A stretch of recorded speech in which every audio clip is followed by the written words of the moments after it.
네, 자, 요한복음 10장 이제 나갈 차례인데, 요한복음 10장 우선 1절부터 6절 읽고, 우리 단초롭게 이렇게 해서 보이니까 꼭 두란노소원에 보인 바울사도고 제자들하고 그 모임 같은 생각입니다. 자, 요한복음 10장 1절로 우선 6절을 같이 읽고 시작합니다.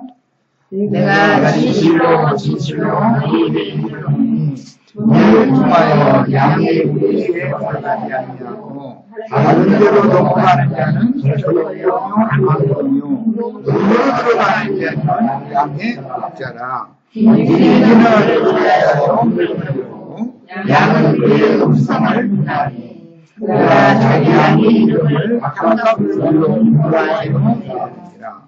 자기 양을 다 내놓는 후에 앞서 가면 양들이 그의 음성을 아는 것으로 따라오되 타인의 음성은 알지 못하는 것으로 타인을 따르지 아니하고 그들로 망하느니라. 예수께서 이르시되 저희에게 말씀하셨으나 저희는 그가 말씀이 무엇인지 알지 못하니라. 네, 아멘. 야, 이제 요한복음 10장 말씀은 당연히 요한복음 9장에서 이게 이제 이어지는 말씀이기 때문에 요한복음 9장 내용을 상세하게 알고 있을 필요가 있는데 요한복음 9장 그 마무리 부분에 보면은 자칭 본다 하는 바리새인들에게 너희가 본다 하니 너희 죄가 거저 너희에게 있다. 우리가 밝히 보지 못한다 하면 보게 해주겠으나 너희가 밝히 본다 함으로 너희 죄가 거저 있다. 그 앞에 말씀에는 내가 그인 줄을 알지 못하면 믿지 아니하면 너희 죄 가운데 너희는 그저 죽을 것이다. 이런 예언에게 이제 이어서 하시는 말씀이기 때문에 날 때부터 소경으로 났던 사람을 주님께서 진흙을 눈에 침으로 이겨서 발라주시고 실로암 못에 가서 씻고 와라 그랬더니 밝히 보게 되는 그 배경을 가지고 요한복음 10장으로 지금 넘어가는 거예요. 그러니까 이제 요한복음 10장은 양의 우리라는 말씀을 했는데 양의 우리라고 하는 것은 이게 목축업을 생업으로 하는 이스라엘 사람들은 이 양과 목자와 양우리에 가둬둬서 이렇게 목양을 하는 이런 계절 등에 대해서 너무 익숙하게 아는 그런 비유법의 말씀이었었어요. 목축업으로 사는 사람들은 겨울 동안은 양들을 다 우리 안으로 모아 들여가지고 가둬놓는 거예요. 그리고 건초를 풀이 원래 자랄 때 6월절에서부터 초막절 절기가 이르기까지 그 사이에 건초더미를 미리 준비를 다 해놨다가 겨울을 준비를 하는 거죠. 그러니까 양의 우리에 양들을 불러 모은 다음에 겨울 동안은 건초를 먹이는 거예요. 물도 목자가 물을 길어다 가서 물 부위에다 이렇게 따라서 마시게 해줘야 되는 거죠. 그러나 이제 3계절은 양 우리에 있던 양들을 봄이 오면 6월절부터의 그 새싹이 나는 계절이 되면 양들을 불러내는 거예요. 오히려 밖으로. 그래가지고 푸른 초장으로 이끌고 목자는 푸른 초장이 아무리 좋아도 맑은 시냇물이 흘러가는 물이 없으면 목초지로 쓸 수가 없기 때문에 목자는 어디에 푸른 초장이 있고 푸른 초장 가까운 근처에 어디에 물이 흘러간다는 걸 알고 있어야 되는 거예요. 그건 이제 이스라엘의 목축업에서 이제 통산적으로 있는 일이에요. 제일 중요한 것은 1년 4계절 중에 양의 우리의 양들을 가둬놓는 계절은 겨울철이다. 푸른 풀밭이 메마른 밭이 되는 겨울철에나 양의 우리의 양들을 다 불러다 들여다 놓고 나서는 가둬놔두고 건초를 먹이고 물을 또 길어다가 이렇게 부위에다 부어줘서 물을 마시게 해줘야 되고 그렇게 했어요. 그런데 항상 봄철부터 가을철까지 먹을 것이 많이 있을 때는 일이나 늑대가 민가 쪽으로 잘 내려오지 않아요. 겨울철에 되면은 일이나 늑대도 굶주린 상태이기 때문에 먹을 걸 찾지 못하니까 양우리를 넘본단 말이에요, 자꾸. 겨울철 되면은 일이나 늑대가. 그래서 지금 요한복음 이 10장 말씀으로 예수님의 말씀을 이렇게 9장에서 이어갈 때, 소경을 눈뜨게 해준 말씀으로부터 이게 이어가는 중이기 때문에, 이어갈 때, 그 눈을 뜬 소경을 바리새인들이 유대교 체제라고 하는 율법 종교 체제에서 출교를 시켰는데, 출교시킨 다음에 예수님이 눈뜬 소경을 제자로 삼고 만나주시고 나서 그 말씀에 이어서 자칭 본다 하는 자들은 소경되게 하고, 이 소경처럼 날 때부터 소경했던 사람, 나는 보기를 원하나이다, 이런 자들은 눈을 뜨게 해준다. 그러면서 날 때부터 소경된 자에 대해서 바리새인들은 그들의 관념에 3대나 4대까지 저주가 이어져 나오는 것으로 율법에 늘 기록이 되어 있는 말씀을 암기하고 있었기 때문에 저주는 3, 4대까지, 그 다음에 은혜와 긍휼과 자비와 축복은 1000대까지라는 말씀이 있는데, 지편에 나오는 은혜와 긍휼과 자비 부분의 말씀은 유대인들은 안 가르쳤다, 이게 랍비들은. 그 뒷부분의 말씀은 안 가르치고, 그 부여조의 죄악으로 말미암아 3, 4대까지 내가 저주한다, 이 말씀만을 계속 가르친 거예요. 그때 당시 4000여 년 동안 이스라엘 백성들은 오늘날 우리들처럼 이렇게 성경을 다 볼 수 있는 그런 처지가 아니고, 성전이나 회당에 단 한 권, 또 작은 회당에는 그 성경이 없고, 그것도 이제 필사본, 이제 중에서도 성전에는 가죽에 이렇게 그 불도장 찍어가지고 글자 새겨놓은 그런 좋은 성경이 있지만, 나머지는 파피루스에다 새겨놓은 거기 때문에 몇 년이 지나면 그게 다 파손돼 버리는 거거든. 그리고 이제 두루마리 이렇게 쭉쭉 말아서 이렇게 두루마리를 이렇게 쌓아놓고 이게 보관을 해놔뒀었기 때문에, 그래서 회당에 있던 책들은 무손된 것이 대부분 많았고, 성전에 있는 책은 가죽 종이에 바늘을 불 달궈 가지고서 가죽에다가 바늘 침을 쭉쭉쭉 꽂아 가지고 글자를 새겨는 게 이제 가죽에 쓴 책이다 그래. 그 책은 대부분 성전에서만 보관을 했어요. 그러니까 성경을 읽을 수 있는 사람은 제사장급들이나 성경을 읽는 것이지, 일반 백성들은 성경을 읽을 수가 없었어요. 성경이 없었으니까. 다 손으로 필사해서 그게 유전된 거였었기 때문에, 대대로. 이제 이런 이스라엘의 역사를 기본적으로 알고 있어야 돼. 그래서 랍비들이 성경을 전체를 다 가르치면은 백성들이 다 아는데, 랍비들은 자기가 설교하고 싶은 것만을 제목 설교다 해가지고 그 구절만 딱 뽑아가지고 그것만 가르친다 이거예요.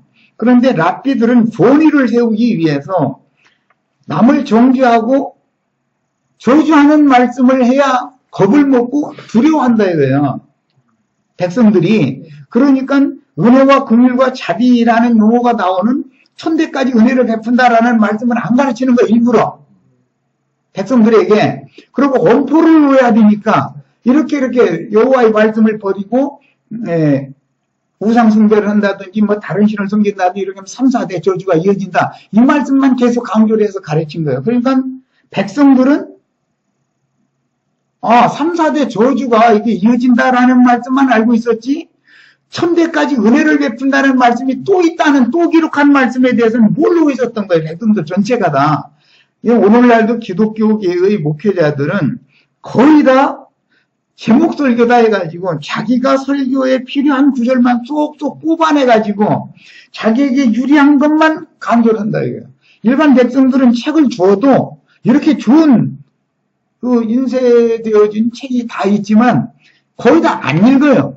읽어도 성경 전권을 읽은 사람이 한 10독 정도 이상한 사람이면 신앙의 그 수준이 상당한 사람이고 성경 실력이 상당한 사람이란 말이야.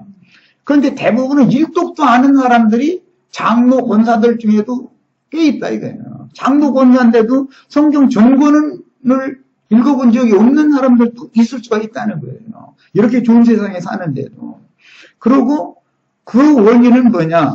일요일 날 가면, 토요일 날, 안식일 날 가면 목사라는 사람들이 제목 설교를 해주니까 설교 듣는 것이 하나님 말씀 듣는 거다라고 생각을 그렇게 하고 신앙생활을 한다 이거예요. 그럼 하나님의 말씀이 목사가 가르치는 말씀 외에 또 기록한 말씀이 분명히 있는데 그건 모르는 거예요. 예수님을 시험할 때도 예수님을 그러기 때문에 항상 어떤 사탄인 마귀가 시험을 하면 또 기록되었으되라는 또 기록한 말씀을 꼭 갖다 들이댔었던 거예요. 마귀는 하는 수단이 뭐냐? 자기에게 유리한 성경만 빼고 골라 빼내고 나머지는 자기가 하고 싶은 말에 보태는 말을 빈자리에다가 원래 또 기록한 말씀 자리에다가 사람의 말을 갖다 살짝 덧붙여버린단 말이에요. 그럼 성경을 그때 당시엔 더구나 성경을 한 번도 읽어본 적이 없는 백성들이 설교만 듣던 사람들이니까 4000년 동안 신앙생활을 그런 식으로 해왔으니까 그러니까 목사가 가르치는 대로 그때 당시 랍비가 하는 말 그거 외에는 모른다 이거예요. 그런데 예수님이나 사도들이 와서는 또 기록한 말씀 그 말씀만 있는 게 아니라 그 말씀과 대치되고 반대의 의미를 갖는 이런 말씀도 있다라는 것을 하니까 백성들이 보는 거예요. 뭐 생판 들어보지도 않은 말을 저렇게 한다. 예수님을 그렇게 생각하는 거예요. 그래서 예수를 이단으로 몰게 된 거예요. 원인이. 예수님은 성경 전권에 있는 모든 말씀을 가지고 말씀을 가르치는 중이고 유대교의 랍비들은 자기네들에게 유리한 것만 특히 헌금내라고 하는 문제 이런 얘기는 아주 듣고 또 듣고 듣고 또 듣고 수십 년을 반복해서 듣다 보니까 그 구절만 있는 줄 알아. 그런데 사실은 헌금을 받는 얘기도 또 기록한 말씀이 반드시 있거든. 고아와 객과 나그네와 이런 자들과 함께 11조 한물을 내라고 하는 목적은 하나님 앞에서 그 11조를 받아서 그걸로 같이 먹고 마시고 즐거워해라라는 뒷말이 있거든. 그런데 뒷말은 딱 않고 11조를 내라 이거 11조 안 내면 하나님께 도둑질하는 거다. 이것만 딱 가르치는 거예요. 11조를 내면은 그걸 가지고 뭐를 그러느냐. 빈천한 자들, 과부, 나그네 된 자들 이런 사람들을 공개하는 데 위해서 쓰라고 뒷구절에는 반드시 그 말씀이 붙어 있거든. 그런데 그건 싹 빼버린다 이거야. 이런 식으로 계속해서 가르쳤는데 이것을 세뇌식 교육이라고 그러는 거예요. 유대인들의 랍비들은 늘 세뇌식 교육을 하는 것이 아주 익숙해져 있는 거예요. 자기네들이 그러면 모르느냐? 알아요. 그 사람들은 성경을 다 보니까 필사까지 하니까 뒷구절이 있는 것도 안다고. 그래서 더 나쁜 거예요. 그래서 예수님이 말씀하실 때 그들 보고 화 있을진저 이 외식하는 서기관과 바리새인들이여 이 말씀하신 배경이 왜 무슨 뜻이냐면은 너희가 말씀을 몰라서 그러는 것이 아니라 말씀을 뻔히 알면서 왜 하나님 말씀을 빼거나 더하거나 너희 멋대로 그렇게 토막내가지고 난도질을 치느냐 그 얘기를 하는 거거든. 오늘날도 똑같은 신앙이다. 성경을 다 가지고 있는데도 안 읽어. 설교자가 어떤 설교를 할 때 자기에게 유리한 것, 자기네들 목회자들이 교권이라고 그러는데 흔히 교권 유지에 유리한 것만을 한 10년 레파토리를 10년 정도 레파토리를 가지고 있으면 실력이 굉장한 목사고 대부분 2, 3년밖에 없어. 도돌이표 하는 거예요. 약간 이 말 저 말 또 빼고도 하고 할 뿐이지 했던 말도 하고 또 하고 한 3년 우려먹으면 그 다음에 다 잊어먹거든. 그 사람도 바뀌고.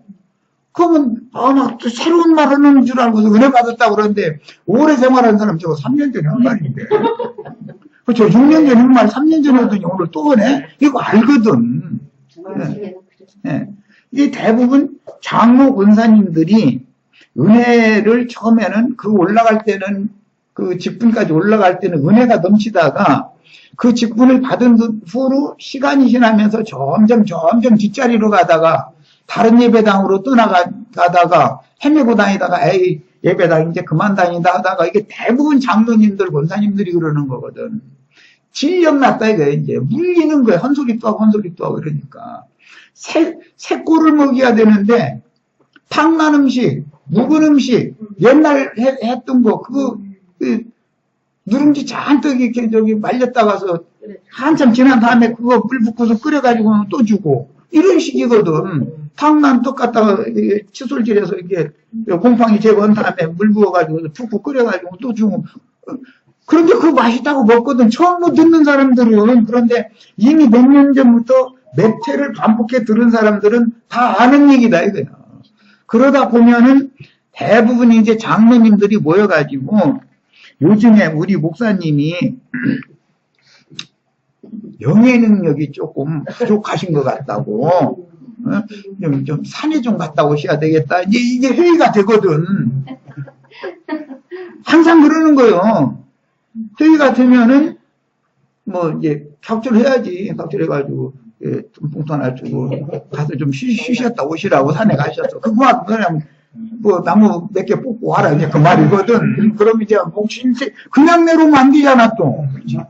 신소리 내가면서 내려오고 해야 기도 많이 하셨다고 이제 신령해 주셨다고 이제 이러거든. 그래서 신소리로 하면은 권위가 있는 것 같고 또 막 이러거든. 그게 그런 신앙생활에 너무 익숙해져 있는 사람들과 예수님이 대화를 하는 중이다라는 걸 배경을 아셔야 돼. 그래서 예수님이 지금 양의 우리에 들어가는 양, 이 우리에 들어있지 않은 양 얘기를 지금 하신 것은 유대교의 율법 종교 체제 안에 갇혀있는 양들과 예수님은 자기 땅 자기 백성에게 지금 먼저 오셨으니까 예수님이 오시면은 봄이 왔다 이거요. 겨울이 지나갔다. 예수님이 오시는 건 때가 차야 오시는 거니까 새 시대가 왔다 이거요. 이제는 가둬놓고서 영양가도 없는 건초 먹이고 뭐 물길로 가기 싫으니까 부전물 빗물 받은 거 그냥 섞어서 그냥 막 이렇게 근데 워낙 못 말리니까 안 마실 수 없잖아. 갇혀 있는데 그런 것을 하다 보니까 말 안 들으면 이제는 잡아먹어 버리거든. 그 양들을 길들여서 가둬놓고 나서 길들여 가지고 강제로 복종시키는 것은 이제 교권을 이제 주장해가면서 복종시키는 것은 아주 수사해난 사람들이거든요, 이 사람들이. 그런데 만약에 일이나 늑대가 양의 탈을 쓰고 양의 우리 갇혀있는 우리로 일이나 늑대가 찢으러 온다 이거예요. 그때는 배고픈 철이기 때문에 일이나 늑대도 들에서 사냥감이 없으니까 지금 민가까지 오는 거 아니야 지금. 그러면 주님의 말씀에 의하면 제 양이 아니기 때문에 그놈들은 일이나 늑대가 도망가 버린다. 그러나 진짜 목자라면 그 일이나 늑대와 맞닥뜨려 싸우고 자기 목숨을 버린다. 그랬단 말이야, 양들을 위해서. 이게 요한복음 10장 말씀이야. 그러니까 배경을 잘 이해하시는 게 너무 중요해요. 9장에서부터 말씀이 이어지는 의미를 이해를 하셔야 돼. 그러니까 이제 배경 설명 여기까지 하고, 이제 이 본 말씀으로 들어갑니다. 자칭 본다 하는 소경들의 율법 종교 체제에서 그게 양의 우리요. 그거는 지금 푸른 초장 맑은 시냇가로 양을 예수님이 오신 것은 우리에 갇혀있던 양들을 불러내러 오신 거예요. 예수님은. 이 말은 율법 종교 체제 속에 갇혀있던 하나님의 양떼를 불러내서 푸른 초장 맑은 시냇가로 인도하러 오셨던 거예요. 예수님 오신 거는. 그런데 예수님이 오셔서 불러내면은 그 목회자들이 문을 딱 틀어 막아 놔두고 양의 문을 열어주지를 않아. 못 나가게만 막아만 놓는 거다 이래요. 막아만 놔. 어떻게든 자기 손님 뺏긴다고 생각하는 거거든 이 사람들은. 그리고 혹시라도 동네 다른 어떤 예배당에 누가 어느 집사님이 갔다 하더라 소문 들렸다가는 그 다음 주 일요일 날은 강배당에서 작살 나는 거요. 요즘에 예, 자기 목자 몰래 도둑골 먹으러 다니는 자들이 더러 있다 소리도 들리는데 막 이래가면서 저주를 막 퍼부서 대는 거예요. 이제 그러면 떨어 못 가. 다른 예배당 목사님 얘기를 들어보니까 그게 훨씬 더 은혜가 됐는데도 여기서 본교회를 버리고 이제 이렇게 나가버리거든. 그런 식으로 해서 문을 막아놓고 나가지 못하게 만드는 역할을 했던 게 예수님이 오셔서 자기 양을 불러내려고 하니까 유대교 지도자들이 바리새인들이 랍비들이 예수님을 이단으로 몰아가면서 이단자잖아요. 이단자로 몰아가면서 예수님한테 나가지 못하게 자꾸 막는 거예요. 그러다 보니 예수님이 몰래 슬쩍 와가지고서 날 때부터 소경된 자의 눈을 뜨게 해주고 나니까 그 눈뜬 자가 눈이 감겼을 때는 바리새인 랍비가 허라는 대로 순종 잘하더니 너 눈 떠준 날이 무슨 날이야? 안식일이죠. 그런데 안식일 날짜는 철석같이 지켰잖아. 안식일 율법대로. 그런데 아니 소경이 안식일 날짜 왔다 해가지고 안식이 오냔 말이야. 안식은 마음의 쉼이 오는 게 안식인 건데 안식일 날짜 율법은 잘 지키는데 하라는 대로 율법을 지금 이 사람이 저가 장성하였으니 그 본인한테 한번 물어보시오 그랬는데 장성할 때까지 모태신앙에서 시작해서 여기까지 온 거 아니야. 유대인의 엄마 아빠로부터 출생이 되면 자기가 유대교인이 되고 싶어서가 아니라 자동적으로 유대교인이 되는 거야. 그 유대인으로 태어났다는 것 때문에 이것이 그런 신앙생활을 반복하던 상태에서 지금 눈을 갑자기 뜨고 나니까 자기네들을 지금까지 가르치던 랍비가 가르쳤던 말 가지고서 되치기를 하잖아. 이 소경된 사람이. 우리는 그 사람이 안식일을 보면은 죄인이라고 본다.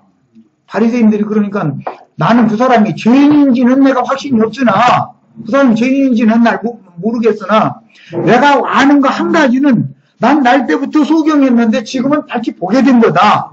자기 체험을 가지고 얘기하는데 안식일을 지켜야 된다는 것만 찍어 눌렀는데 그 사람들 말한 대로 안식일 여전히 지켰지만 자기는 안식이 없었잖아. 장성한 자가 될 때까지.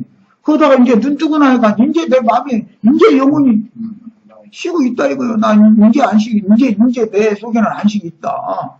아 이러니 답변을 많이 없잖아 랍비들이. 그러니까 이놈 안 되겠다고 감히 어디 랍비한테 덤비느냐 해가지고 출교시켰다는 거거든. 그러면 자기네들이 잘못을 시인하는 것이 아니라 이게 이단물 몇 번 먹고 오더니 이놈이 이단이 빠져서 단단히 빠졌구만 이런 거지. 그러니까 쫓아내버린 거예요. 그래도 출교를 시킨 거거든. 그런데 그 출교당한 날 때부터 소경되었던 그 사람이 주님의 참 제자가 되었고 주님을 증거하게 됐다 이거예요. 선지자가 아니면 어떻게 날 때부터 소경된 사람의 눈을 뜨게 할 수 있냐. 당신들은 그분을 죄인이라고 그러지만 나는 그분을 선지자라고 본다. 그분이 만약에 죄인이라면은 그 조상이 그 아버지가 죄인이라면 어떻게 나의 눈을 뜨게 해줄 수 있었겠냐. 나는 그분의 아버지가 하나님 아버지, 그분이 하나님의 사자인 것을 난 믿는다. 이렇게 증거를 하는 거예요, 이제. 그게 되치기 당하는 거지, 이 랍비들이. 눈뜬 소경한테. 그러니까는 감당이 안 되는 거야. 자기네들이 성경 실력이 따라가들 못하는데 뭐 어떻게 할 거야. 그러니까 이놈 안 되겠다 해서 출교시켜버리는 거거든. 그 말씀에 이어서 주님이 내가 세상에 심판하러 왔다. 니고데모와 요한복음 3장에서 말씀하실 때는 나는 세상을 심판하러 보냄을 받은 게 아니라 세상을 구원하러 왔다 그랬거든. 그런데 여기 9장에서는 나는 세상을 심판하러 왔다 이랬단 말이야. 그럼 심판받는 세상은 뭐고 구원받는 세상은 무슨이야 이거예요. 구원받는 세상이라는 것은 니고데모처럼 거듭난 사람이고 날 때부터 소경되었다가 눈이 뜨여져 가지고 참 하나님을 만난 경험을 자기 간증으로 자기네들이 랍비들이 가르치는 말을 가지고 인용해 가면서 아니 당신들의 말로는 나의 눈을 띄워준 사람이 죄인이라면 3, 4대 저주가 임해서 죄인의 아버지, 죄인의 할아버지한테 났다면 나의 눈을 뜨게 해준 사람이 어떻게 죄인이 하나님 당신들이 가르치기를 하나님은 죄인의 말을 듣지 아니하시고 하나님은 의인의 말만 들어준다고 당신들이 가르쳤잖냐. 그럼 내 눈 뜨게 해준 사람이 의인이지 왜 죄인이냐고 자기네들이 가르치는 말로 되치기를 하니까 감당이 안 되는 거예요, 이 사람들. 당신들이 말이 이상하지 않냐, 이거요. 어떻게 내가 지금 창세로부터 죄인이 날 때부터 소경된 사람 눈뜨게 했다는 성경 있느냐 말이야. 대놔봐라. 대봐라. 있다. 이러는 거야. 그런 걸 나는 들은 적도 없고 본 적도 없다. 그런데 분명히 당신들은 내 눈 떠준 사람 죄인이라고 정죄하지만 내가 그래서 그분이 죄인인지는 난 지금 모르겠으나 단순히 한 가지 딱 아는 건 확실한 게 난 날 때부터 소경이었으나 지금 밝히 보는 거다. 죄인이 어떻게 소경 눈을 뜨게 한단 말이냐. 선지자가 아니면 소경이 눈을 뜨게 할 수 없다 그랬어. 그러면 선지자가 소경이 눈을 뜨게 한다라는 말 속에는 육신의 눈을 뜨게 하는 것이 지금 염두에 두는 말이 아니라 하나님께서 보내신 말씀을 맡아가지고 좋은 선지자의 말씀을 들을 때 영적인 눈이 뜨이는 거, 마음 눈이 열리는 것을 지금 말하고자 하는 것이 목적이다라는 거야. 이렇게 영적 계시를 통해서 영적인 마음 눈이 열린 사람이 곧 출교를 당하게 되는데 출교를 당하는 사람은 율법 종교 체제에서 즉 양의 우리에서 쫓겨난 사람이다 이거예요. 그래서 이 말씀이 이어서 누가복음에 이어지는 말씀에는 100마리 양 중에 99마리 양은 우리에 그냥 있는 거예요. 근데 관심이 없어 하나님은. 한 마리 양한테 관심이 있어. 그럼 사람들이 그런 일 읽을 때 아니 99에 관심을 가져야지 뭐는 한 마리한테 이렇게 관심을 갖냐 이렇게 읽을 거예요.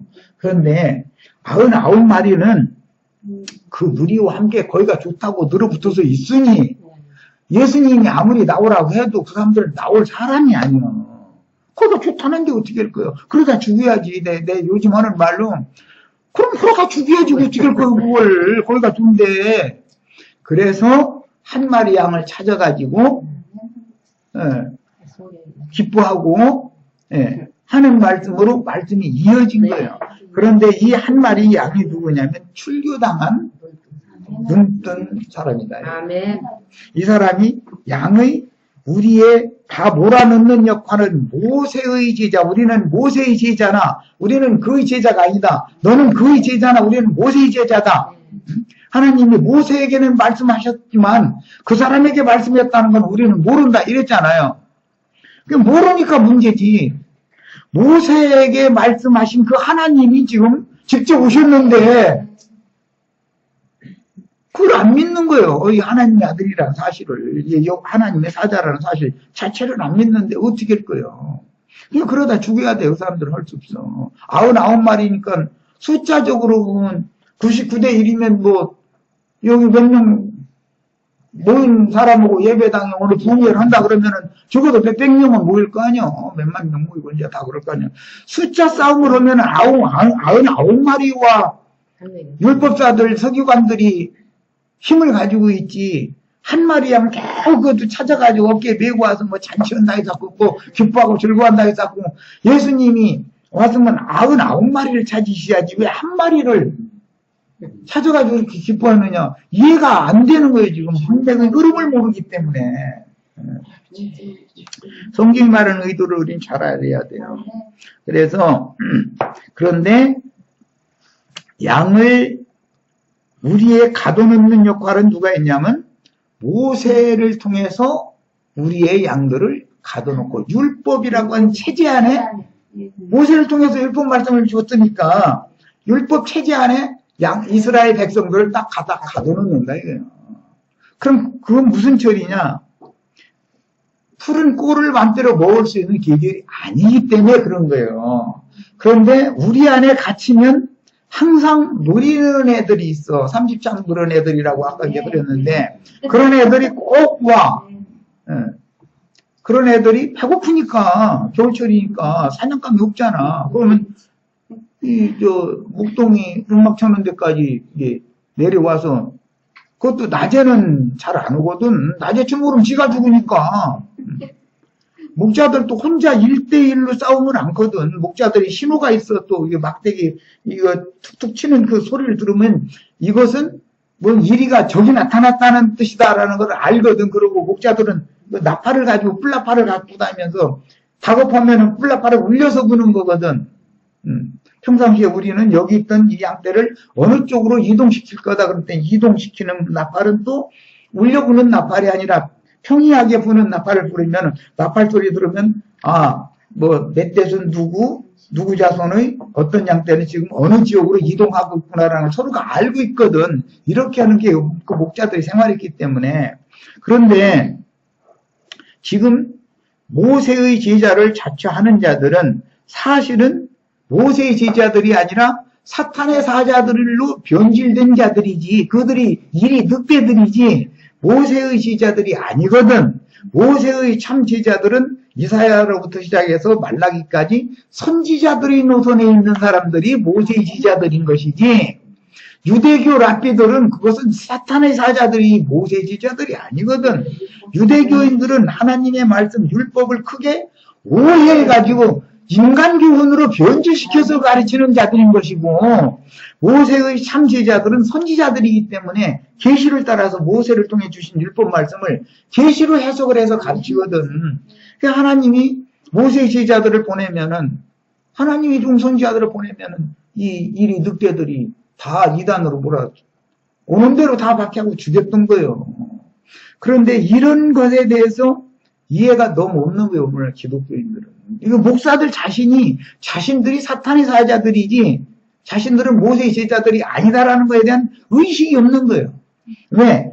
모세의 제자들은 모세를 통해서 주신 말씀을, 율법 말씀을 영과 생명의 말씀으로 영적으로 재해석을 해서 가르치는 말씀을 받아서 보냄을 받았고, 모세의 제자들은 문자대로 조문의 율법, 육체에 상관된 계명의 율법으로 사람의 말로 변질시켜버린다 이거 자꾸. 하나님의 말씀은 모세에게 하나님이 말씀을 주실 때는 하나님의 말씀을 주신 것이지 그러니까 거룩한 말씀이지 인간 말을 준 게 아니잖아.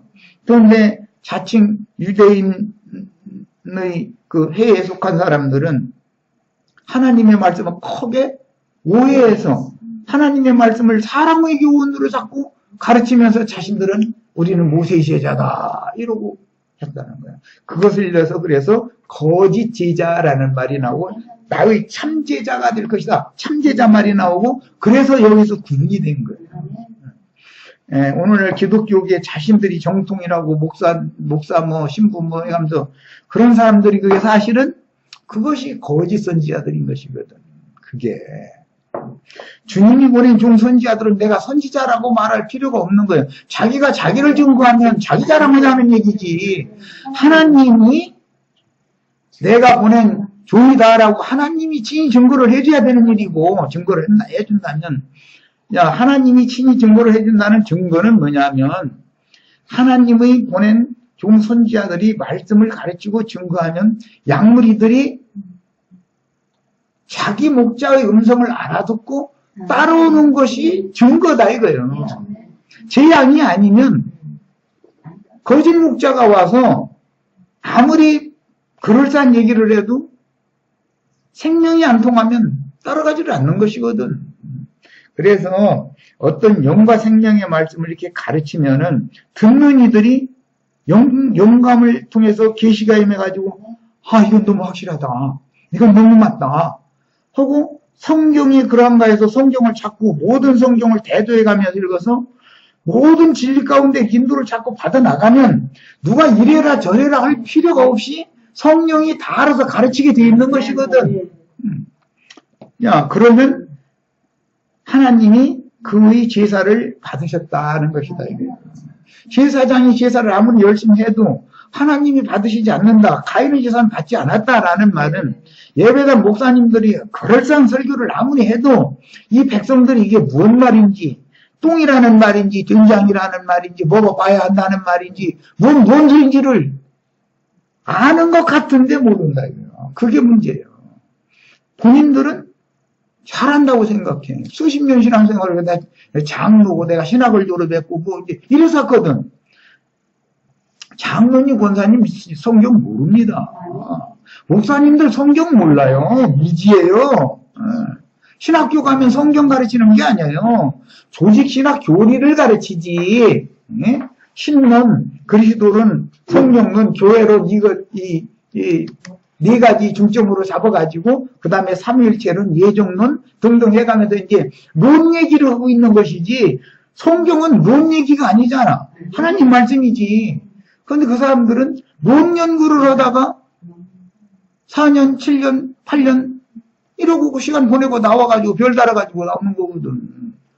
성경이라는 게 무슨 인간 교훈 이론이 아니잖아. 성경은 하나님의 말씀이고 영과 생명의 말씀인 건데.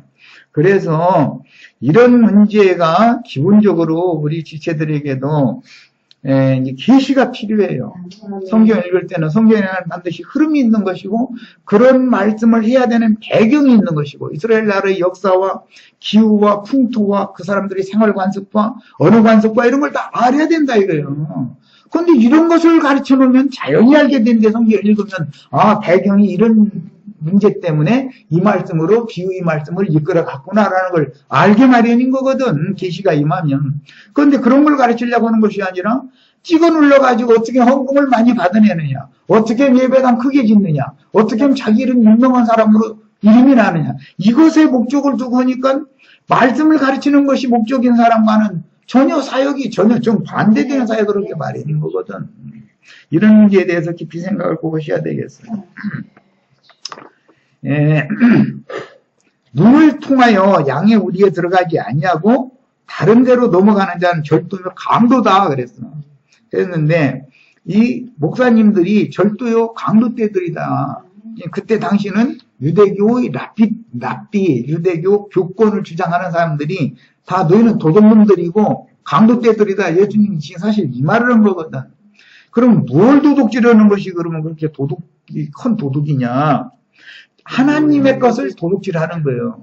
이 양무리는 하나님의 양무리이지 하나님의 양들이지 어떤 인간의 양이 아닌 거예요. 그런데 어떤 목사라는 인간들 뭐라고 하는지 알아요? 자기가 하라는 대로 순종 잘하면 자기 양이다고. 내 양이고 내 양인지 아닌지 시험해 보려면 몇 년 전에 집사님 여집사님 내려보라 한다고. 오죽 그런 관념이 깊으면 그런 얘기까지 강대상에서 해가지고 세상 나라 사람들한테 욕을 바가지로 얻어먹겠어. 그래도 눈 하나 끔찍 안 해. 아니 우리가 어떤 인간의 양이 되려고 예수 믿어요? 아니요. 양의 주인은 어디까지나 하나님이야. 하나님 거지. 그러니까 하나님 것을 돈 양도둑놈 오면 11조 때 먹으면 하나님의 것을 도둑질한 도둑놈 누르고 앉았어. 말하고자 하는 의도는 하나님의 양무리를 짓고 삼는 거, 즉 말하자면 노아의 때 하나님의 말씀을 맡은 하나님의 사람들이 사람의 딸들의 아름다움을 보고 자기가 좋아하는 모든 자로 자기의 아내를 삼았다 하는 말씀이 반복된다 이거예요. 시간이 지나도 매 세대. 그게 다 뭐냐? 하나님의 남이 아내 도둑질하면 세상에서도 그러면 그건 당연히 징역 가야 되는 거예요. 그런데 요즘엔 세상이 엉망이 되다 보니까 그런 간통죄가 뭔가 죄가 없어져가지고 이제 그러니까 봤어? 이러고 억지 쓰고 이제 이러는데 그거는 세상이 끝이 왔다는 증거고 있어도 뭔 일이에요.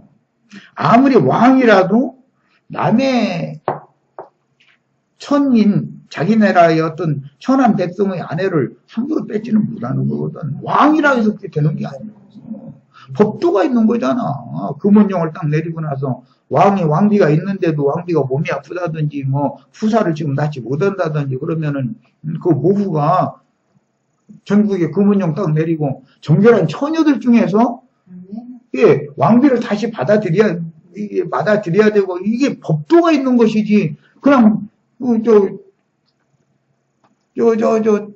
어떤 촌부 아내가 보니까 얼굴이 반반하게 괜찮으니까 또 궁궐로 들어와 이렇게 해서 뺏어가고 그런 건 그건 있을 수 없는 거예요. 그렇게 만약에 그런 일이 있다 그러면은 그 왕이 왕권을 뺏기게 돼 있어요. 국민들이 신임을 않거든. 그걸 누가 믿어? 그 왕이라고 왕명이 쓰겠어요? 응? 병명 내려면 너나 잘해. 이래버리지 다 속으로 백성들이. 오늘날 지금 교회가 목사들이 스스로 자신들이 무덤을 파가지고 권위를 스스로 다 잃은 거예요. 그런 짓거리들이 그러니까 세상 사람들이 들고 일어나서 막 욕짓거리를 막 해대잖아. 할 말이 없는 거야.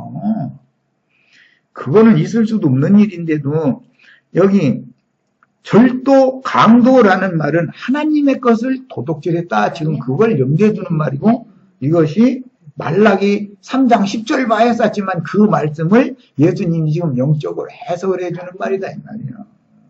하나님의 양인데 왜 네 양을 삼았냐 바리새인들 보고 하는 말이요 지금. 예. 그런데 걔들은 양의 목자일 것 같으면은 문 따고 들어가지 월장에서 들어갈 필요가 뭐가 있어요. 일이 늑대는 문으로 들어가지 않지. 어디 이게 틈 있으면 그거 약해서 틈 오늘 밤에 조금 늘려놓고 내일 밤에 또 골라서 좀 늘려놓고 해서 그 다음에 머리 들어가면 그 다음에는 이제 집가 되는 거지. 이제 이런 식으로 공작을 부려가지고 그런 식으로 물어가는 것이지. 그래서 그게 다 하나님이 보실 때는 일이 늑대들인 것이지 양의 살을 쓰고 있는 것 때문에 속으면 안 된다는 거예요. 이게 누가 11조 떼먹는 도둑놈이고 누가 하나님과 도둑질하는 도둑놈이냐면은 이때 당시는 유대교의 랍비들이었었던 것이다. 그들은 다 하나님의 양을 길러서 잡아먹고 어릴 때 너무 어리면 비린내 나서 맛없고 너무 늙으면 질겨서 못 먹고 그냥 적당하게 길러. 그때 잡아먹는 거예요. 그래서 안수 집사님 됐다고 그때가 굉장히 위험한데요. 그 권사도 오래 한 권사님은 산전수전 다 겪어봐서 속지를 않아. 아무리 해도 안수가. 그런데 권사직분 딱 줬지. 3년 동안은 물부랑 가리는 거예요. 이제 3년 넘어가면은 보이기 시작하거든 이제. 그래서 3년 넘어가면 질겨 못 먹어 이래버려. 가운데 땅에서 죽을 줄으로 그래. 늙은 닭은 질겨 못 먹는다 그래버린다니까. 예. 그 뭔 소리예요? 그러면 권사님 노릇 오래 하시는 분이 목사님 오늘 나한테 하는 말이 그러면 딱 알아듣거든. 그럼 상처받으니까 이제 저 뒷자리로 물러가다가 나중에 다른 집에다가 부흥회 다니다가 어쩌다 보면 나중에 여기 저기 다 똑같더만 그러면 나 전에 성경을 읽어보고 얼마나 열심히 내봤는데 다 그거 소용없더만. 그러고 교회도 돈 있어야 된겨 이래버려. 그렇게 말한다니까 실제로. 그럼 목사님들이 막 당신이 그냥 말씀만 지나면 우리 목사만 지느냐고 그러는데 실례서가 아니라 왜 이런 똑같은 성경을 해석을 그렇게 엉터리로 하냐 이거예요. 자기네들한테 지금 지적하는 말씀을 예수님이 한 건데. 그리고 예수님은 사람이 손으로 지은 그런 율법 성경이나 회당, 오늘날 예배당이나 성당이나 이런데 그게 양의 우리라고 그 사람들은 그 양의 우리라고 생각해서 거기 사람들 다 불러 모아서 거기서 못 나가게 이렇게 지키고 지가 주는 것만 먹여야 돼. 마른 꼴이든 뭐 썩은 물이든 간에. 예. 갇혀있는 양이니 어떻게 꼼짝못 하고 주는 대로 먹다가 병 걸리면 그냥 병 걸려서 안 되겠구만 이거 비실비실하는 마음으로 칼 갖고 와 이래버리고 그러는 거거든. 이것이 다 다른 데로 담너머로 넘어온 절도 강도들이다. 예수님이 이때 당시 한 말은 날 때부터 소경된 자를 네 조상 대대로 네가 온전히 죄악 가운데 태어나가지고 네가 지금 감히 우리를 가르치게 하느냐? 이러고 출교시켰다는 거잖아. 부장에 보면. 평신도 목사님 저 할 얘기가 있는데요. 오늘 강론하신 말씀이 들어보니까 그 성경의 의도와는 안 맞는 것 같던데 내 생각은 이렇고 이렇습니다 하면은 목사가 뭐라고 해요? 감히 평신도가 주의종한테 기름 부음 받은 주의종한테 어디다 대고 맞먹으려고 그래 이렇게 나가버려. 한번 들어봅시다. 내가 혹시 말씀을 오해해서 오늘 강론을 잘못한 건 없는지. 이런 사람이 100명 중에 하나 찾으면 하나님이 그 성을 멸망하시죠. 100명 중에 하나만 찾아도. 하나도 못 찾으니까 심판해버리는 거예요. 아예 없으니까. 큰 성 바벨론이라고 하는 세상교회가 왜 무너져요? 거기에 의인을 찾아봐도 하나도 없으니까 그러는 거예요. 하나라도 있으면 그 하나 때문에 그가 나팔을 계속 불면 그 하나 때문에 전염이 되니까 또 회복되고 좋아질 수도 있다는 소망을 가지고는 쓸어버리지를 않는 거거든.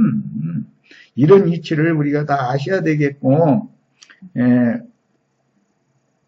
절도 강도라고 하는 말은 그때 당시는 날 때부터 소경된 자를 온전히 죄 가운데 나가지고 너희 아버지 너희 할아버지 다 저주받은 조상 대대로 또 3, 4대 저주받았으니까 날 때부터 소경으로 태어난 거 아니야. 우리는 날 때 눈 건강하게 태어났어. 그랬는데 너희가 죄 없다 하니 너희 죄가 거저 너희 가운데 있다. 너희가 밝히 본다 하니 너희는 거저 소경이다. 네. 이것이 심판이다. 이제는 이렇게 심판하러 왔다. 이런 거요. 그 다음에 문으로 들어가는 이가 양의 목자다. 양의 목자는 문 따고 들어가지 담 너머로 들어갈 필요가 없지요. 담을 쳐놓을 때는 일이나 늑대가 못 들어오게 하려고 막느라고 담을 쳐놨는데 괜히 담 쳐놨어. 담 쳐놓고 담 넘어 댕기면 뭐야? 그게 주인이야? 인간 나라에서도 자기 부인 부를 때는 아무개하고 자기 아들이나 손자 이름 딱 부르면은 네 하고 얼른 대답하고 문 열고 나와야지. 2번, 3번 불렀는데 뭐 하는데 뭐 하고 있느라고 이렇게 문을 안 열어? 그 소리 지르면은 잘했다고 빡빡 우겨야 돼요? 잘못했다고 해야 돼요? 잘못했다고 해야죠. 아니 자기 남편이라고 자기 주인이 왔잖아. 집 주인이 왔잖아. 그럼 목소리 들어보면 몰라? 세상 말로 쪼커면 입맛이라고? 자기 손자 이름 부르면 그거 손자 친구가 왔나 이럴 일이 아니잖아. 그렇다고 자기 나이 먹은 부인 이름 부를 수는 없잖아. 손자 이름을 부르든지 아들 이름을 부르든지 하면 자기 부르는 얘기지. 문 열어라 소리지 이건데 엉뚱한 짓하고 있다 보면 무언 짓하는 알고서 막 물이 이렇게 느끼느냐고 말이지. 성질내도 꼼짝 못 하는 거거든. 그게 원래가 그래야 되는 거거든. 그러면 주인이 문 안 열어준다고 담능모로 집에 들어가? 문 열 때까지 부르고 문 안 열었다 그러면 들어가서 박살 내는 거지. 그죠? 그러면 그게 주인인 거예요. 그런데 문 안 열어준다고 아예 담 너머로 가야지. 주인이 무슨 도둑놈처럼 담 너머로 가. 그렇죠. 안에 사람이 있으면 당연히 불러내야 되는 것이지.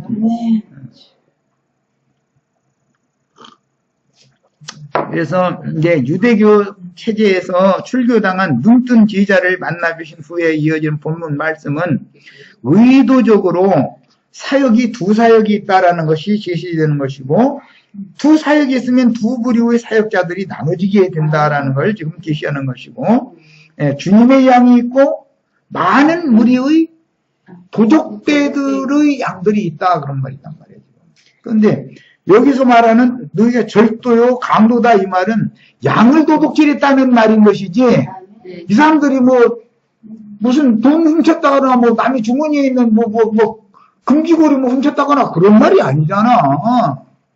이것은 하나님의 양을 도둑질했다, 자기 것 삼았다, 잡아먹었다 지금 그 말이지. 자, 그 다음에 양의 우리 문으로 들어가는 자는 양들의 주인이신 주님 자신이고 주님은 눈이 멀었던 소경의 마음 눈인 영을 살려서 영을 살렸다 그러지만 살리는 것은 영이니 이건 무익하지라 이제 영을 살린다 그러지만 실제로 히브리서 9장에 보면 24절에 뭐라고 되면 양심상으로 죽었던 자를 살리는 것이 지성소에 들어가서 1년 대속죄절날 피 뿌리는 제사를 한 예를 행한 것은 양심상 죽었던 자를 살려가지고 살아계신 하나님을 섬기게 하는 것이 지성소지의사의 실현이다라는 거예요. 이게 영적인 그 설명을 해주는 구약 성경의 율법을 알아야 된다 이거예요. 자, 사람은 몸이 있고 마당, 혼이 있고 성소, 영이 있어서 지성소, 지성소에 피를 뿌리는 대속죄절날의 제사라는 것은 양심에 피를 뿌려서 죽은 양심에 새 생명을 주는 거다 이거. 피라는 건 예수 하나님의 생명을 넣어준다 그 말이에요. 양심에. 그래서 기본적으로 이제 문과 연관이 되는데, 양의 문은 나는 양의 문이다. 그런데 절도 강도들의 문은 없어. 여기에는 지금 담 너머로 막 이러고 돌아다니는 게 도둑질하러 온 놈들은 월장하는 것이지 뭐 대문 막 문 열어 하고 들어가면은 도둑놈은 들으라고 문도 안 열어주지. 야, 그런데 실제로는 이제 저 뒤에 가면 열린 문 얘기도 나오고 계시록에 보면 그 열린 문 교회라는 그 저 예배당들 많더만 보면 열린 문 교회. 빌라델피아 교회의 사자에게는 열린 문을 주신다고 그랬잖아요. 열린 문이라는 건 뭐냐? 예수님의 영과 나의 영이 서로 상통할 수 있어야 된다라는 뜻이단 말이야. 야, 인간의 마음은 하늘을 향한 창이다 이거예요. 문인 것이고. 그런데 그건 생각이다. 인간의 마음이 너 마음문을 열어라 이렇게 말하면 너 생각이 열려야 된다. 이제 우리나라 말로는 인간이 뚜껑이 열려서 트여야 된다. 이게 트여야. 그런데 이게 꽉 막힌 사람은 남편과 아내도 서로가 막히면 동문서다 보면은 교배가 되고 말하는 것 같은 경우 있죠. 남편이 아무리 설득을 하려고 해도 아내는 자기 생각을 굽히지 않으면서 자기 생각 막 세우면 문이 서로가 안 열리는 거예요. 닫혀 있는 것이거든. 그럼 뭐냐? 성경에서 셈족의 언어 관습은 인간의 영은 마음의 창이다 이거예요. 마음의 문인 것이고. 그래서 인간의 마음의 생각이 열려야 되는데 예수님은 어떤 문을 강제로 여는 분이 아니다. 도둑이 아니니까 정상적으로 여는 거예요. 그게 뭐냐? 천대까지 은혜를 입히는 방법으로 은혜가 임하면 하나님을 향해서 자기 마음의 문을 생각을 열어서 주님과 상통을 주님 오시라고 집 안으로 모셔드리게 돼 있는 거다 이거예요. 주님은 주인이니까 우리를 지은 주인이지요. 그러면 절도 강도가 아닌데 남의 문 강제로 따고 들어가지는 않잖냐 이 말이요. 정상적인 방법으로 열지. 그러니까 모세의 율법을 통해서 강압적으로 해서 하는 일은 절대 않는다. 난 이제 그래서 말씀 전할 때마다 우리 예수님은 아내를 취하시되 자동적으로 열리게 하는 기술을 가지고 계시지 강간은 절대 하지 않는다. 그런데 모세의 제자를 자처하는 자들은 사람을 강제로 끌어다가 강간해버린다 이거예요. 문도 안 여는데 억지로 막 지가 막 침입해버리는 거예요.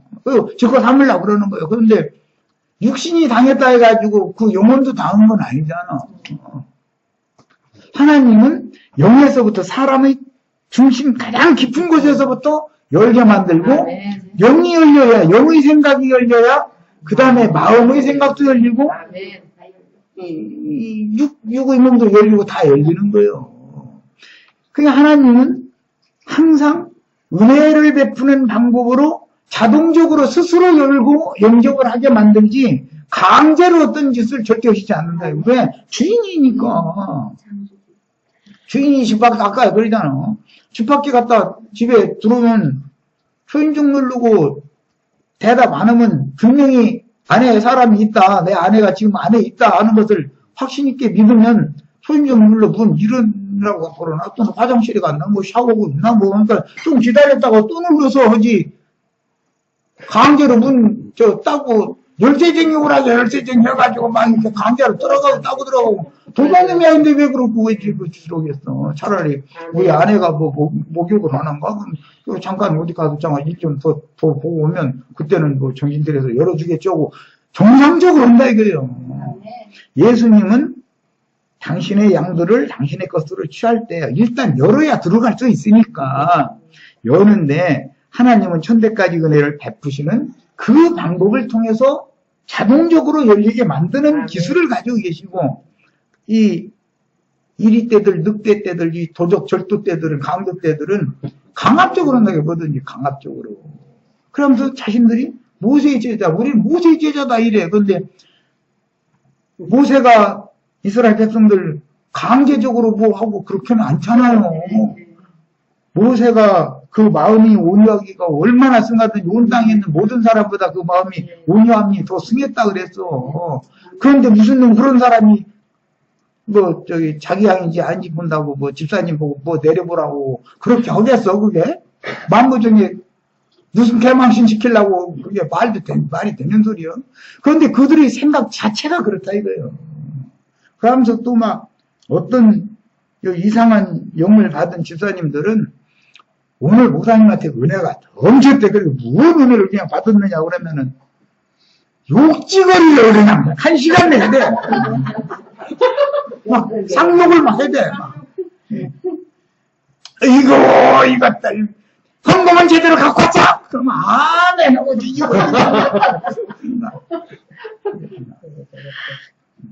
은혜 받았으면 은혜 받은 값을 해야지. 돈이라고 꼬기작꼬기작 한 거 말이야. 1,000원짜리 몇 개 갖다 듣고 막 이러느냐고 하면은 막 눈물을 흘려가면서 회개한다는 거야 막. 그거는 그게 아니 목회를 하는 방식도 잘못됐지만 그 양무리들의 사고가 잘못됐다 이거예요. 책임은 항상 남편에게만 책임이 있는 게 아니야. 남편이 바깥바람 쐬죠. 자꾸 원인이 있어. 아내가 자꾸 기어붙어. 그러면은 남편 쫓아내는 짓이거든 그게. 그럼 나 오늘 가서 바람 필 거야. 그러고 나가는 남편이 어디가 있어. 승질나니까 뺑겨오고서 문 꽝 쳐닫고 나가는데 갈 데는 없고 어떡해요. 공원에 가 이렇게 앉아서 애들 그네 타는 거 보다가 배를 출출하고 그러니까는 밥 먹으러 갔는데 누구라도 만나면 이제 엉뚱한 생각이 돌고 이제 이렇게 가는 거지 뭐. 그러니까 이것은 항상 자기 혼자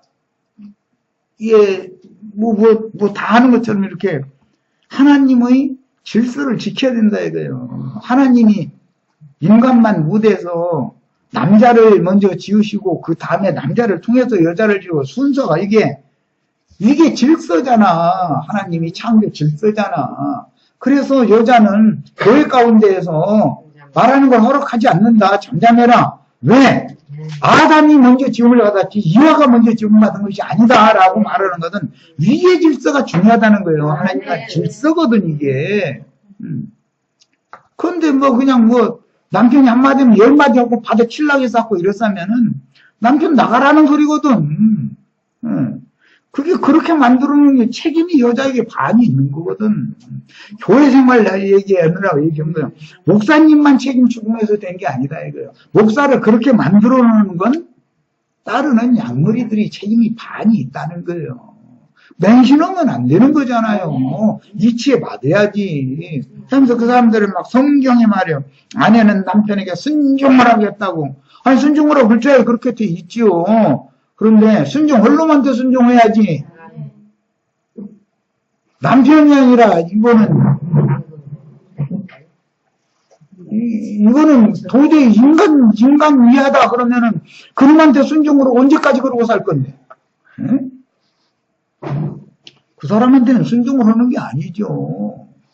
그 사람한테는 당신은 선이 이렇고 수는 이렇고 이건 이렇고 이건 이렇고 이렇잖냐 한번 생각해봐라. 당신이 이렇게 하니까 나도 지금 대응이 이렇게 나갔던 것이고 이게 습관이 되다 보니까 지금 오늘날 우리 사이가 이렇게까지 된 거 아니냐 이러고 이걸 대화를 해서 서로가 풀 수 있는 수준이면은 해결이 되는데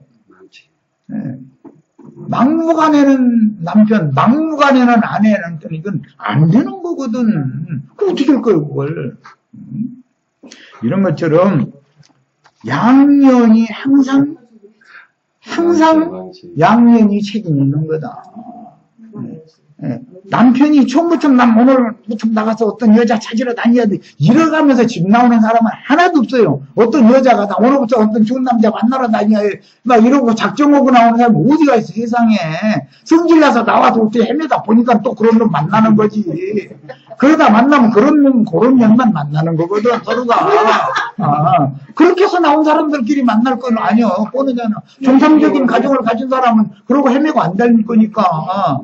이치가, 사리가 다 그렇지 않냐, 이 말이에요. 이런 것처럼 신앙생활이라는 것도 마찬가지다. 상호 책임이 있다. 어떤 말씀을 가르치면, 가르침 받는 양무리는 잘 새겨듣고, 말씀이 과연 그런가 해서 성경에서 추구해보고, 이게 지금, 우리의 영혼을, 저 사람한테 내 영혼을 맡겨도 될지, 여자가 시집가려면, 어떤 남자를 고르는 게 왜 그래? 내 일평생을 저 사람한테 맡겨도 될지를 잘 봐서 가야 되니까 그러는 거 아니야.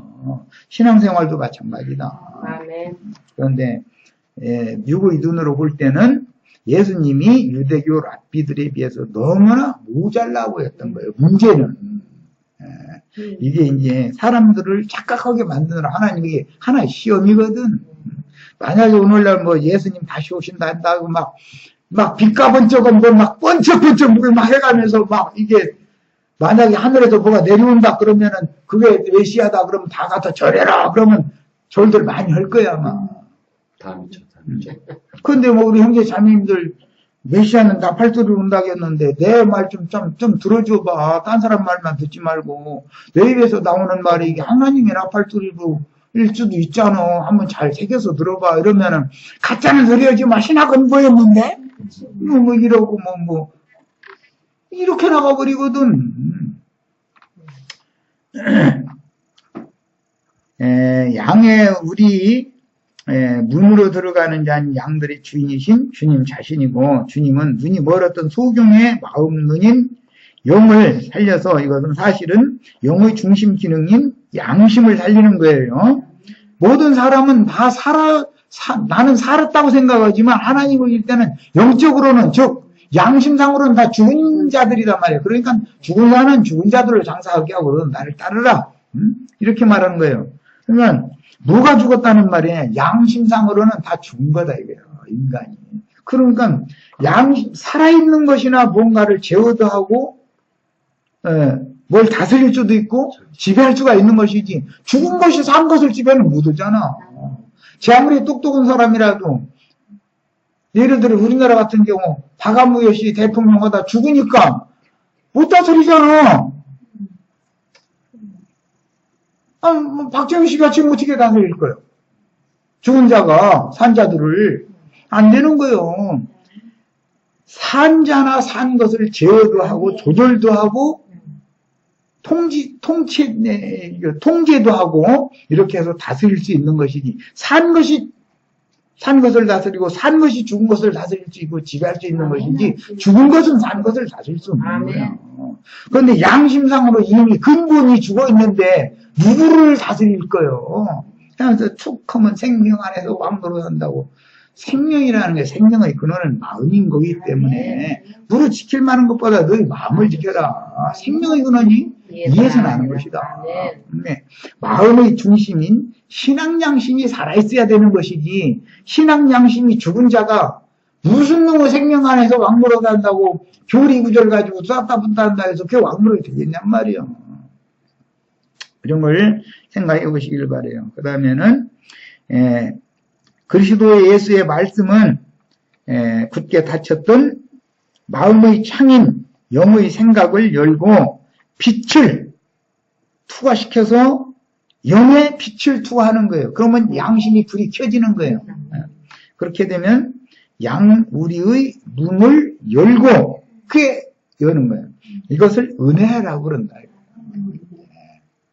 하나님은 은혜의 방법으로 양의 문을 여는 것이지, 양의 문은 나 자신이다. 그러니까 예수님이 그런 양의 문을 은혜로 여시는 것이지 강압적으로 여는 분이 아니다라는 걸 내가 이때 설명했어요.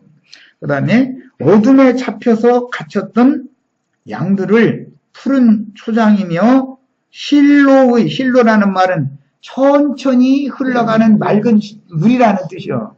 네, 천천히 흐르는 시냇물이라는 뜻이요.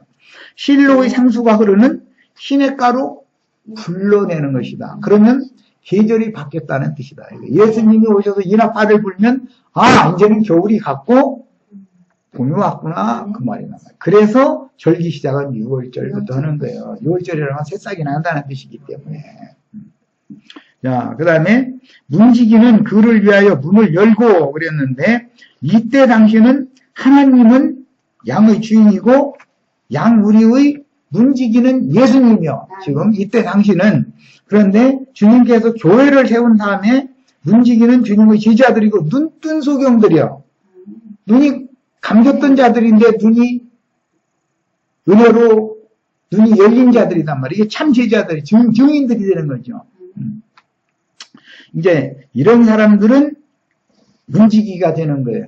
그런데 문이라는 것은 천국문도 있지만 지옥문도 있는 것이기 멸망의 문도 있고 심판의 문도 있고 구원의 문도 있는 것이기 때문에 문이라는 게 다 하나만 있는 게 아니에요.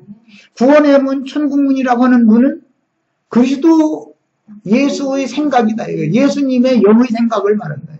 하나님의 신의 영적 생각이다. 그 신의 영적 생각이 인간의 심령을 감동시켜주면 자동적으로 열리게 돼 있는 거다. 그래서 강압을 하지 않아도 열리는 거다. 그럼 계시가 오는 거죠. 그 양의 문이 이런 방법으로 열고 양이 빛 가운데로 나오려면 우리 가운데 어둠 가운데서 갇혀있다가 빛 가운데 나오려면 영광 빛을 가지고 오신 주님이 빛을 투과시켜줘야 되는 거예요. 그래서 앞에 눈뜬 소경 얘기한 다음에 양의 문 열어주는 얘기로 연결을 한 거예요.